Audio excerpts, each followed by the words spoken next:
Hello, everyone. Welcome to Jamaica 411. Thank you for joining me today. I'm your host, Michelle Stern. Let me say a special shout out to my subscribers. Welcome back.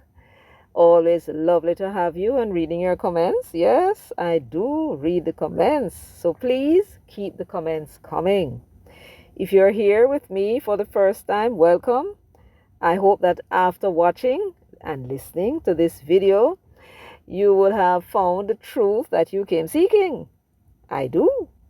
If you have not yet done so, please subscribe to the channel because you know what old time people say, right? Encouragement sweetens labor. And of course, I would also appreciate it if you would share, and hit that notification bell as well as give the video a thumbs up from now on. Please go ahead, give the video a thumbs up from now on so I don't have to annoy you by asking you to do so when me in the middle of my talkings and you know you're only interested in the talkings. Yes. So, for your kindness, I want to thank you all in advance. Yes. And now that you're back with me, let's get down to business.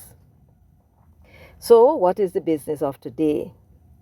Well, Marlene Malahoo Forte, the minister, she, in her usual fashion, was attempting to give some clarity as to when it was that the election was constitutionally due. Surprisingly, when I was listening to her, first of all, I am quite cross with I do believe it was PBC because when they brought Malahoo Forte, what she was saying before that caused her to make the comment in the first place, that is missing. So we don't know in what context she was speaking, what happened, what stimulated her to want to tell us what that constitutionally due date for the election is. This is not the first time that they did it. The last time we were trying to bring something as well, and them started perhaps in the middle of the thing rather than at the first of the session. So PBC, pull up on the socks, man, no, go on good. You know, leave us to rely on the Gleaner and the Observer to tell us what it was that caused Mrs. Malahoo Forte to want to advise us as to when the parliamentary election is due, constitutionally that is. And so we are left with no choice. So if we make any mistake, a for who no fault.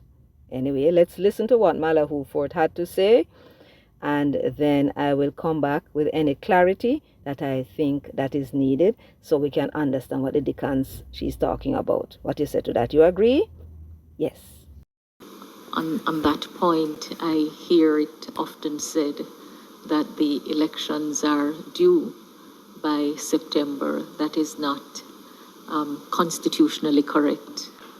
What the Constitution provides for is an outer life for the date of Parliament, and that is 5 years, and the life of the Parliament commences on the first sitting of the Parliament after general elections, not when the general elections are held, because we know that the electoral laws require formalities to be complied with about counting, and sometimes space has to be given for recounts, judicial recounts. So it's important for all Jamaicans to understand that the life of the Parliament is not fixed because we do not have fixed date elections, but the outer life of the Parliament is 5 years. And if elections are not called sooner, the Parliament automatically dissolves on the 5th anniversary after its first sitting. And then the Constitution also provides for the holding of elections within 3 months of the Parliament being dissolved. No, Marlene, I know you don't mind me butting in for a minute, but let me take it down in small doses for our listeners. All right, so what Marlene Malahoo Forte is saying And by the way, did you all know that she was a former resident magistrate judge? Doesn't mean she's always right. Enough judges make a lot of mistakes and it had to be overturned in the Superior Court. But she has a way of explaining things. And for the first time, I can say she may not have um, done it the way how she normally does, but what she's trying to say here, what she said. I hear it often said that the elections are due, that the elections are due by September. That is not constitutionally correct. So, what she actually said, I hear it often said that the elections are due by September. The elections are due by September, and she said that that is what is not constitutionally correct. In other words, what is it that the Constitution says? Does the Constitution say that the elections are due by September because the election was held September? That is not what the Constitution says. What the Constitution says is that the election is due whenever the Prime Minister call it, when the Parliament is dissolved. That will be by the Governor General. And the next general election is due on the 5th anniversary of the first sitting of the Parliament after a general election. It is on the 5th anniversary of the first sitting. So the election was held on the 3rd of September. So whenever it was that they sat for the first time, I was trying to find out if it is when they went and sworn in or is when they sit down to do our business. I do believe it is when they sit to do our business. So the swearing in ceremony would not have been included. And based upon what I do believe is the case, because the funniest thing about it, nobody ever seemed to know when they sit for the first time. But in this case, having searched and searched, the swearing in ceremony took place on the 15th of September. So the election was on the 3rd of September. It was clear because the Labour Rights them won 49 seats, PNP won 14, no controversies there. They sat for the first time on the 29th of September. Why? Why did it take so long? Remember that they had to retrofit the Parliament because there was COVID in order to put in those glass and so on in there. And they had to reconfigure the Parliament now because they had 49 on the Labour Party side. So that was why it took so long. My recollection is, based on what I have researched, that it appears that the first sitting was on the 29th of September 2020. So the 5th anniversary of the first sitting would be September 29, 2025. That is when the election, the general election, I notice the general election is pluralized. It is general elections. That is because the election is being held in all 63 constituencies at the same time, and that is why it's general elections. You understand? If it had been just one seat, then that would have been a by-election. And if there were 3 seats running the same day, it would be by-elections. So we're not grammatically incorrect when you hear we talk about the general elections. So that is what she was trying to explain. So when the media is saying that the elections are due in September, and you think in your mind, okay, that's because the election was held in September and it's the 5th anniversary of when the election was held. She said, no, that's not what is correct. It's the first sitting. And then she attempted to explain the reason why the Constitution was written that way. Because there are certain preliminary things that the ECJ will have to do that takes time, take a few days. Like they have to recount and come up with a final count, and they have to do whatever they need to do, whether they send it to the Governor General or they gazette it or whatever it is. But you can imagine, like for example, in 2016 when the Labour Party won by only 1 seat, and you had some marginal seats that had to be counted, and that might go to court and take a little time. If it take a month or two, and it was based on the 5th anniversary of the election day, you can see how that would eat into the time of the new government. So that's why they said the first sitting. And it is only fair because you want the government to have its full 5 years. So it's the first sitting. And the first sitting, based upon what I read, would have been September 29. So that is when it is constitutionally due. However, what happened was that, having said that, Malahoo Forte felt it necessary to go to the Constitution and read it for you, right? Proper thing to do. But in reading it, she decided to read the whole thing because there are circumstances when the Constitution says that the election can go beyond the anniversary, the 5 year anniversary, and that was what she read. And somehow, as Dayton Campbell him decided to take that now run away. Them not talk truth. Them risers don't talk truth, right? And now this occasion 411 to come into the picture. So let us further listen to what it was that Malahoo Forte said. And that is set out at section 6T4 of the Constitution. Section 64(1) says that the Governor General may at any time, by proclamation published in the Gazette, prorogue or dissolve Parliament.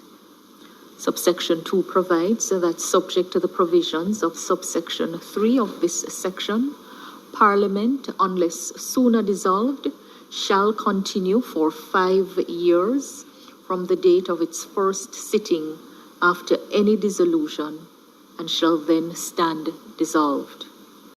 So there are different circumstances in which the Parliament may be dissolved, meaning to say that the parliamentary life ends. And the circumstances would be, for example, if the Prime Minister decides to call an election, the Governor General is the one who will dissolve Parliament. So your MPs are no longer MPs. Only ones who will be functioning will be the Prime Minister, leader of the opposition, and the ministers, but the MPs would no longer be MPs. That is my understanding of how it works. So in that circumstance, there will be a dissolution. But there are other circumstances when the Parliament may be dissolved, and Mrs. Malahoo Forte is so kind enough, and she's going to read for us what those other circumstances are when the Parliament may be dissolved by the Governor General. Subsection 3. At any time when Jamaica is at war, Parliament may from time to time extend the period of 5 years specified in subsection 2 of this section for not more than 12 months at a time. Now, in section 64(1), where she spoke about the Governor General may at any time, by proclamation published in the Gazette, prorogue or dissolve Parliament. That word prorogue means that it is a break. So when you hear them talk about that, they prorogue until the following day, the prorogue is a February 12th until the following day. That's a break. So the Parliament, the life of the Parliament is divided into sessions, and the sessions usually occur, they said, during the spring, right? In our case, it's more or less February, before the budget is read. So the year of the Parliament is divided into these sessions, and the session runs from 1 year to the next. So if the Parliament should go to the full 5 years, they would have 5 sessions. And the time between the session, the first session to the next, is known as the prorogue. And it's the Governor General that announces when the life of the previous session ends. That is what they call prorogue. That is my understanding in an event. Yes? Great. So let's continue. Oh, before we continue, so what is Malahoo Forte saying here? Section 64(2) says that the Parliament, unless sooner dissolved, right? That means the Prime Minister decide to call election earlier than 5 years, shall continue for 5 years from the date of the first sitting after any dissolution. So when the Prime Minister announced that there's going to be an election, the Governor General dissolved the Parliament, right? And then when the election is over and government is in place, it is the first sitting, just as we said before. And that's what it is saying here. right? So this is a part of the Constitution that sets out how long a government can stay in office for. Now, at subsection 3, it's given now an exception.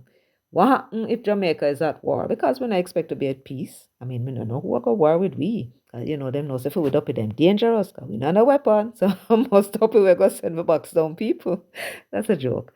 So anyway, so what they're saying now, if in the circumstances when the election is due, Jamaica is at war, the parliament may extend the 5-year period, but they can only do so 12 months at a time. So if the war is over before the 12 months, then hold the election. But if it extends beyond the 12 months, right, they can extend it further because we are at war. It means that if we are not at war, the government cannot extend the parliament for 12 months. That would be illegal, right? You follow that? Yes, it's only if we're at war that the life of the parliament can be extended by 12 months. No war, no fight. We are nobody a foreign.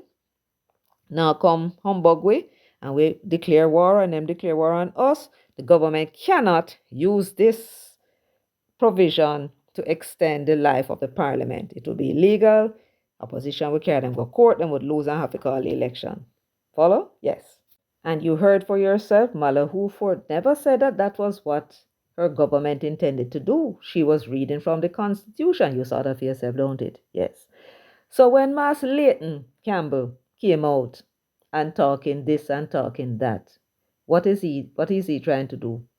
And him are the one that tried to sow the confusion because you saw for yourself that the lady was reading from the Constitution and trying to make you understand how the thing works.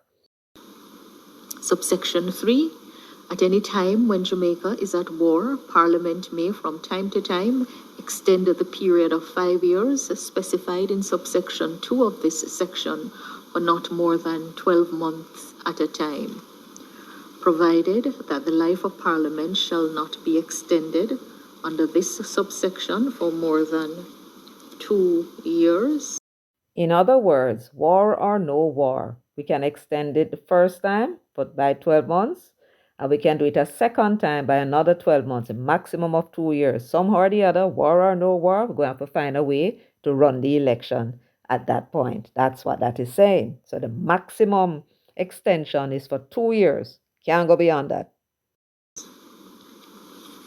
Says, subsection 4 says, if between a dissolution of Parliament and the next ensuing general election of members of the House of Representatives, an emergency arises of such a nature that in the opinion of the Prime Minister, it is necessary for the two houses or either of them to be summoned before that a general election can be held, the Governor General may, by proclamation published in the Gazette, summon the two houses of the preceding Parliament, and that Parliament shall thereupon be deemed, except for the purposes of section 65, not to have been dissolved, but shall be deemed, except, as said, to be dissolved on the date on which the polls are held in the next ensuing elections.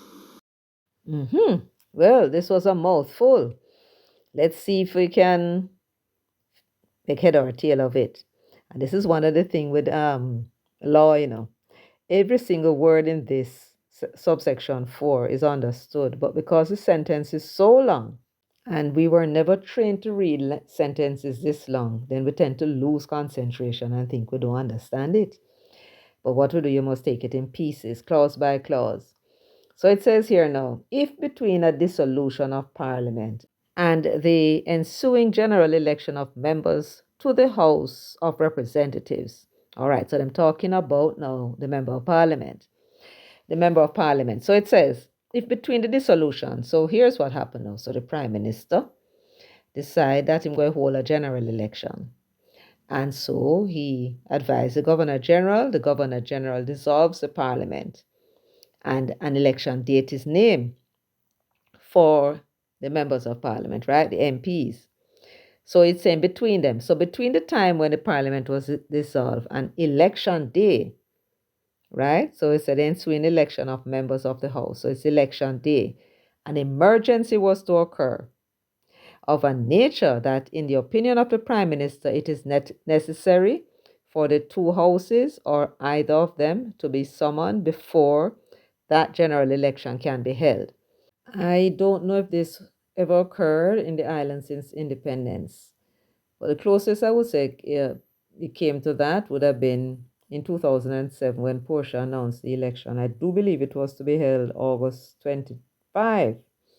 And then the hurricane came, Hurricane Dean, and did some damage. Now, I read it, so it was Portia who advised the Governor General to declare a state of emergency. I don't believe in that case that the MPs were recalled, but should there be some disaster and some law needs to be passed by the Parliament in order for the whatever emergency provisions to be activated, then in those circumstances, the Governor General will have to call them back for that purpose. You follow?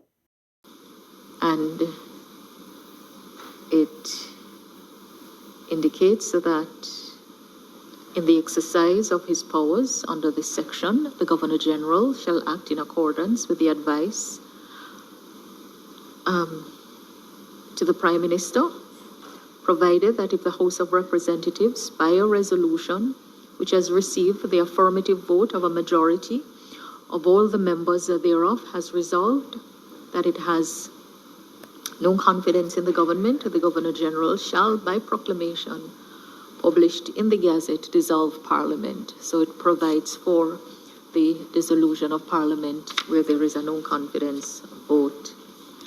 And elections have to be held within 3 months after the Parliament is dissolved. So that 3 month holding of election after dissolution was section 65(1). It says in the margin, general elections and appointment of senators. It says a general election of members of the House of Representatives, those are the MPs, right, shall be held at such time within 3 months after every dissolution of Parliament as the Governor General, acting in accordance with the advice of the Prime Minister, shall appoint by proclamation published in the Gazette. So, regardless of the circumstances, whether or not it's the Prime Minister who advised the Governor General that he's going to call an election and the Governor General dissolve Parliament, so that's one way, or whether or not it was a no confidence in the government which succeeded, and the Governor General in those circumstances dissolved Parliament, irrespective of how Parliament was dissolved. The election must be held within 3 months of the dissolution date. You get that? Yes, that's what this is saying, and that's what Malahoo Forte was saying there. All right, so that's the specific learning for members of the public today about the holding of elections. And I hope that members of the media who repeatedly report that elections are due by a particular time would take note of the provisions. Of course, we know that the elections may be called at any time. All right. So that is that. So, what was it that Mrs. Malahoo Forte said that was so difficult for Dr. Dayton Campbell to understand? Maybe I wasn't listening right, I don't know. But did you hear Marlene Malahoo Forte offer an opinion? Was she making a statement about when elections will be called or when they plan to call election? I don't recall hearing a statement from her. What I heard was a reading of the Constitution and an interpretation of the section of the Constitution to do with the calling of an election. But maybe me wasn't hearing right. So let me see now what it is that Leighton him saying here. Well, here it is. I do believe this is the Observer. PNP General Secretary says Malahoo Forte comments on election date provocative and unnecessary. The People's National Party says it is taking note of comments made by Minister of Legal and Constitutional Affairs, Marlene Malahoo Forte, indicating that general elections are not constitutionally due in. Excuse me, let me read that again. The People's National Party says it is taking note of comments made by Minister of Legal and Constitutional Affairs, Marlene Malahoo Forte, indicating that general elections are not constitutionally due in September. My people, did you hear Marlene Malahoo Forte say that the general elections are not constitutionally due in September? Was that what she said? Let us remind ourselves of what it was that she said. I hear it often said that the elections are due, that the elections are due by September. That is not constitutionally correct. That the elections are due. Those are the words that are not constitutionally correct. What is constitutionally correct? And that the Constitution says. The Constitution says at section 64, subsection 2, says very clearly, subject to the provisions of subsection 3 of this section, Parliament, unless sooner dissolved, shall continue for 5 years from the date of its first sitting after any dissolution and shall then stand dissolved. In other words, on the anniversary of the first sitting, the 29th of September 2025, the term of the parliament will end. That is what Malahoo Forte was saying, right?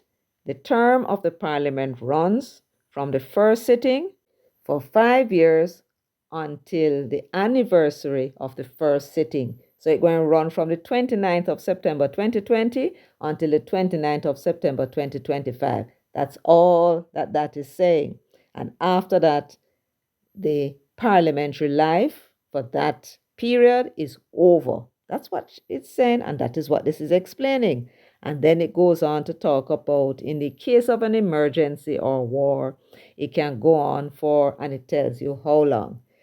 Then it goes on to say, irrespective of what is the reason for the dissolution, matters not whether the Prime Minister called for election before the time, or the parliamentary life is over, or there was a vote of no confidence in the government, or for whatever reason, doesn't matter, the election must be held within 3 months after the Governor General proclaim that the parliament is dissolved.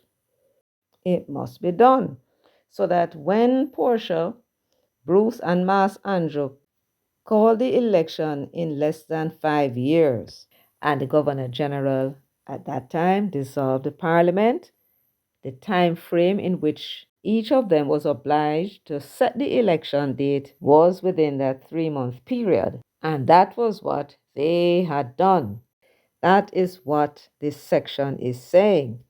And this was what Malahoo Forte was explaining to the public. She wanted us to know what the Constitution says about the calling of elections, general elections, just as I am explaining to you. That was what she was doing at that time. So when that knucklehead of a general secretary that then planted in the PNP said that Malahoo Forte indicated that general elections are not constitutionally due in September, I need to go get him ears clean out.